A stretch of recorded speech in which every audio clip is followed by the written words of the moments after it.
Jadi mesin ini menjadi panas itu sebenarnya bisa kita siasati, Pak. AC itu hidup, cenderung radiator itu memang mobil itu udah diam di tempat udah lebih dari 3 jam atau 4 jam. Hati-hati loh Sobat Tadi ya. Hati-hati juga. Pas ini lagi macet kok AC nggak dingin ya? Ini udah di atas 100.000 km. Kalau dia misalnya mau pakai 1030 kok atau 0530 kok penguapannya udah 5.000 km. Tapi kondisinya masih kayak gini, nggak mungkin.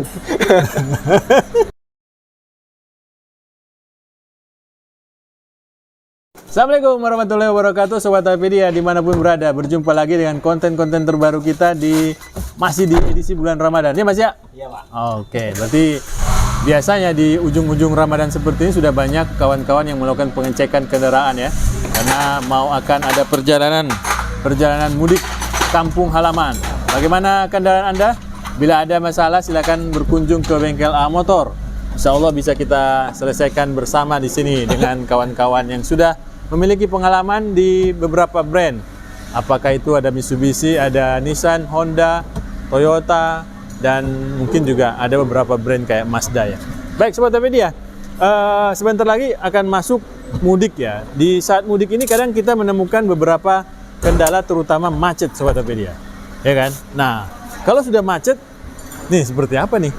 Ini mengerikan juga ya, pas saat mudik, macet panjang, dan kita nggak tahu nih apakah kendaraan kita masih fit untuk melakukan proses perjalanan berikutnya. Depan kita sudah ada Mas Ardi, kita coba tanya beliau, apa yang harus dipersiapkan dengan kendaraan yang menemukan perjalanan macet di saat mudik. Assalamualaikum warahmatullahi wabarakatuh Mas Ardi. Waalaikumsalam warahmatullahi wabarakatuh Pak Taufik dan juga Sobat Apedia.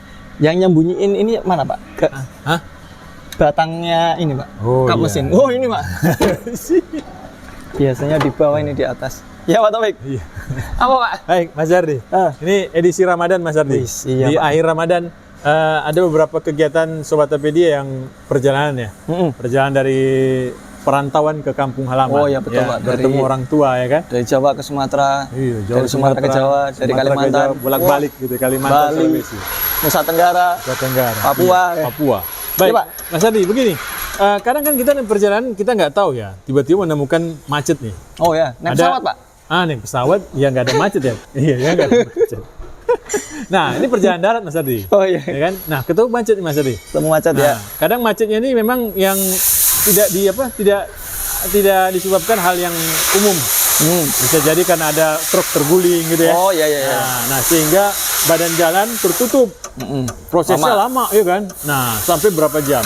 Atau mungkin macet di pelabuhan. Ya. Nah, ini bagaimana Mas Ardi? Kendaraan kita yang harus kita siapkan agar mesin itu tetap adem nih.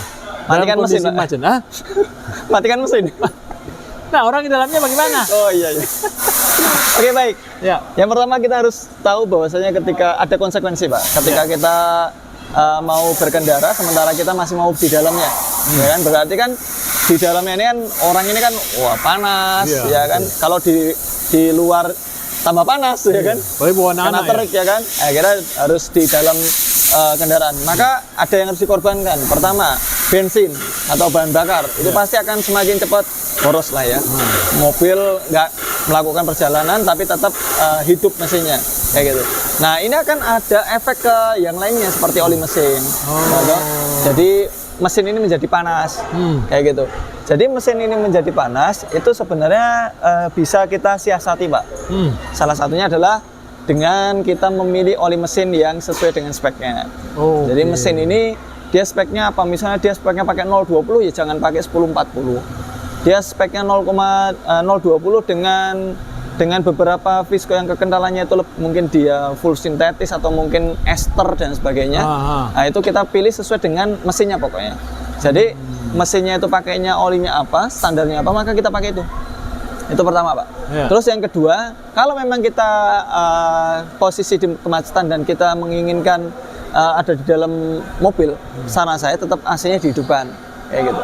Kenapa AC-nya dihidupkan? Dengan AC dihidupkan di mobil ini kan dia kan ada ini Pak ya, ada motor fan ya.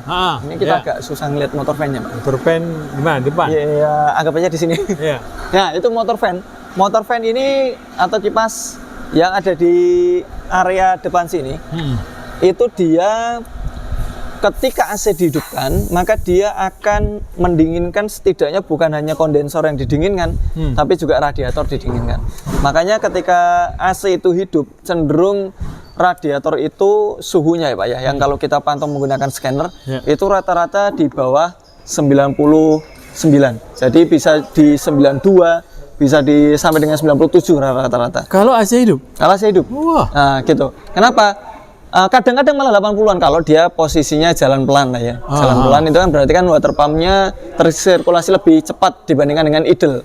Kalau idle itu dia RPM-nya mungkin sekitar 700 sampai 900-an, tapi begitu dia jalan itu di atas 1300 sampai 1500. Nah, itu dia otomatis sirkulasi airnya cenderung lebih cepat. Nah, kalau misalnya dia kondisi kita macet, pasti kan nggak mungkin kita ngegas. Betul.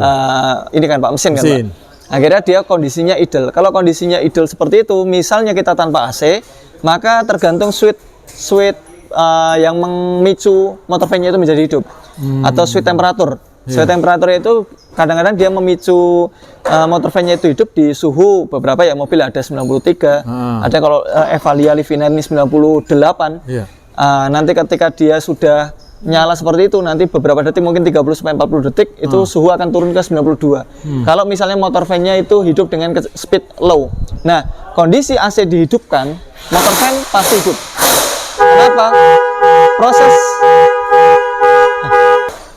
ya kenapa? Karena proses kondensasinya yang ada di kondensor itu kan perlu perlu pelepasan panas. Nah, pelepasan panas yang dilakukan oleh motor fan ini itu dia akan mendinginkan juga radiatornya, sehingga suhunya rata-rata kalau misalnya dia AC itu dihidupkan itu bisa stuck di bawah 92. Jadi kalau misalnya dia pun panas-panas ya paling nanti sampai 97 sudah turun lagi, 97 turun lagi.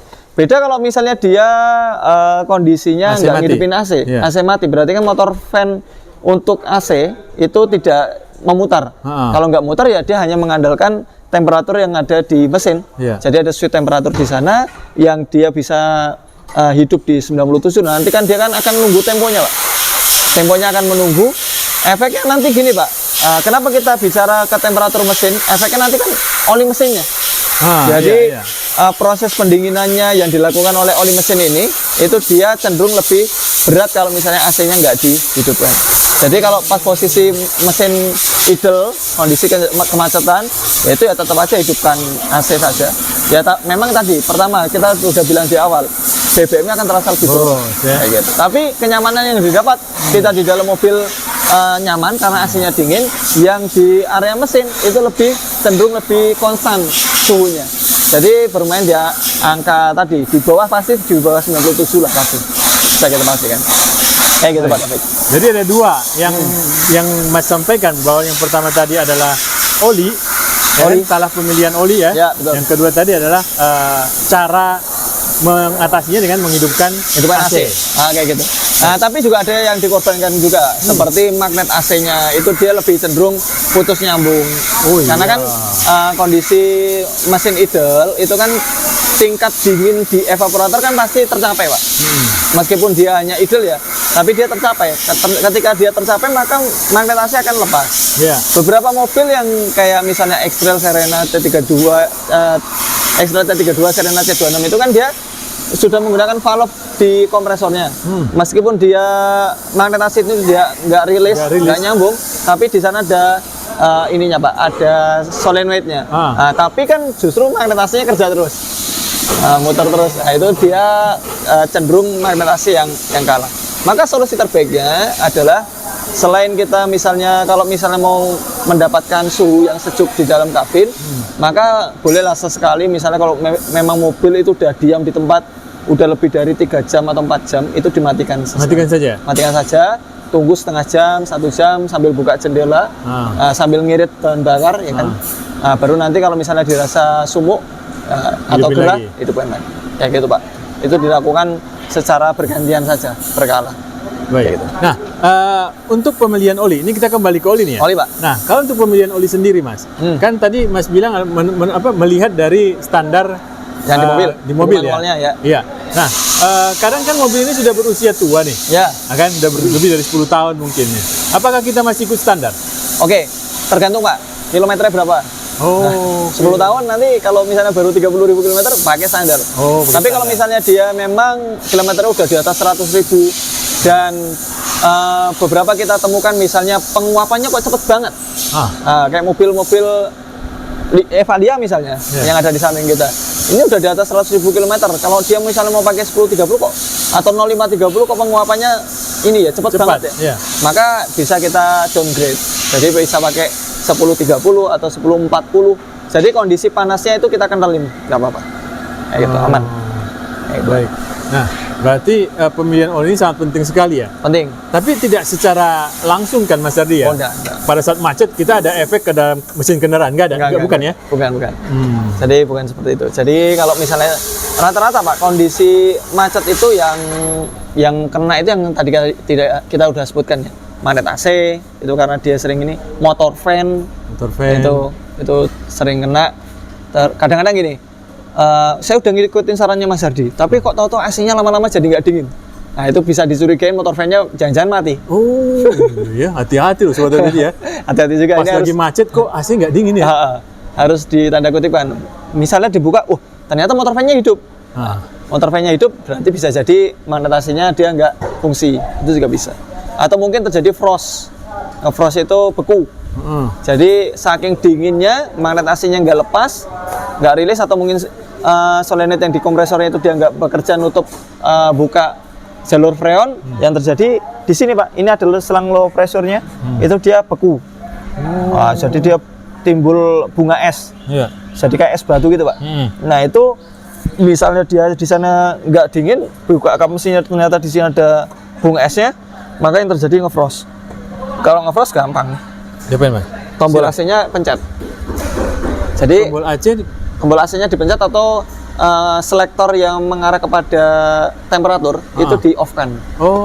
Jadi nanti blowernya tetap muter. Nanti kan sistem freon akan berhenti Pak, karena pemicu yang nyuruh magnet AC-nya itu dia nempel itu dia lepas. Jadi mati artinya. Kalau dia mati maka blowernya tetap hidup. Jadi nanti bunga esnya itu tadi akan ditiup oleh blowernya. Lama-lama kan mencair. Kalau sudah mencair, on kan lagi AC-nya. Kayak gitu. Blowernya tetap dihidupkan. Kayak gitu. Itu sih jarang terjadi. Baik, Sobat Topedia yang akan melakukan perjalanan mudik dan khawatir dengan macet ya. Apakah itu macet yang tiba-tiba atau memang macet pasar ya? Ada kan kita melalui pasar macet gitu. Benar. Nah, kita itu wajib berarti mengganti oli sebelum pergi. Wajib Pak. Wajib. Biarpun masih ada banyak rentan masih 2.000 km kok. Gimana? Ya kalau tergantung kualitas yang ada di dalam. Caranya Mas? Oh ya, oke siap. Kita sering mengiklankan ini Pak.